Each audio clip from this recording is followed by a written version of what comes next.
সোমালিয়ার দস্যুরা ভারত মহাসাগর থেকে এমভি আব্দুল্লাহ জিম্মি করে 12ই মার্চ। মুক্তিপণ দিয়ে জাহাজটি ছাড়া পায় 13ই এপ্রিল দিবাগত রাত 12টা 8 মিনিটে, অর্থাৎ 14ই এপ্রিল প্রথম প্রহরে। জিম্মি করার 32 দিন পর জাহাজটি মুক্তি পেয়েছে। এর আগে 2010 সালে কেএসআরএম গ্রুপের আরো একটি জাহাজ এমভি জাহান মনি ছিনতাই করেছিল সোমালিয়ার দস্যুরা। ওই জাহাজটি উদ্ধার করতে সময় লেগেছিল 99 দিন। জেনে নিব কিভাবে এত দ্রুত জাহাজটি মুক্ত করা সম্ভব হলো। কিভাবে এত দ্রুত জাহাজটি মুক্ত করা সম্ভব হলো জানতে চাইলে কেএসআরএম গ্রুপের উপব্যবস্থাপনা পরিচালক শাহরিয়ার জাহান রাহাত প্রথম আলোকে বলেছেন, এমভি আব্দুল্লাহ ছিনতাইয়ের পর প্রথম দিন থেকেই তারা কাজ শুরু করেছিলেন। তিনি বলেন, নাবিকদের দ্রুত নিরাপদে ফেরানোই ছিল আমাদের মূল লক্ষ্য।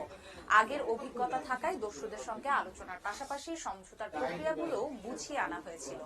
আন্তর্জাতিক নৌবাহিনীর তৎপরতা বাড়ায় দস্যুরাও চাপে ছিল। সরকারও নাবিকদের উদ্ধারে সব রকমের সহযোগিতা করেছে বলেই জানান তিনি। যেভাবে জলদস্যুদের মুক্তিপণ দেয়া হলো, 13 এপ্রিল সন্ধ্যার আগে উড়োজাহাজ থেকে জিম্মি বাংলাদেশি জাহাজ এমভি আব্দুল্লাহর পাশে 3টি ব্যাগ ফেলা হয়।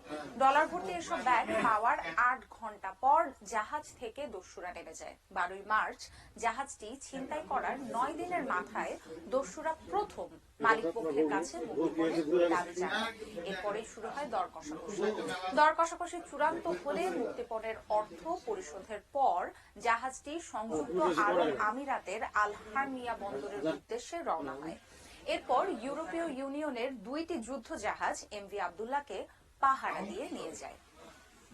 কেএসআরএম গ্রুপের প্রধান নির্বাহী কর্মকর্তা মেহরুল করিম 14 এপ্রিল দুপুরে সাংবাদিকদের বলেন, কেনিয়া, যুক্তরাজ্য, যুক্তরাষ্ট্র এবং সোমালিয়ার আইন অনুযায়ী সমঝোতার সব প্রক্রিয়া বৈধভাবে হয়েছে। সমঝোতার শর্ত অনুযায়ী অনেক বিষয় প্রকাশ করতে পারবো না আমরা। কত ডলার ছিল মুক্তিপণের ব্যাগে? এই 3 ব্যাগে কত ডলার ছিল তাই নিয়ে চলছে তুমুল আলোচনা। মুক্তিপণের অঙ্ক কত তা জানে মূলত 3টি পক্ষ। একটি সোমালিয়ার দস্যুরা যারা জাহাজটি জিম্মি করেছিল, 2 মালিক পক্ষ কেএসআরএম গ্রুপ এবং 3 লন্ডন ভিত্তিক জাহাজের বীমা কোম্পানি। মালিক পক্ষ বিষয়টি নিয়ে সরাসরি কোনো কথা বলতে নারাজ, তবে একাধিক সূত্রে নানা তথ্য মিলেছে। বার্তা সংস্থা রয়টার্স 2 দস্যুর বরাত দিয়ে বলেছে, 5 মিলিয়ন বা 50 লাখ ডলার মুক্তিপণ পেয়ে জাহাজটি ছেড়ে দেয়া হয়।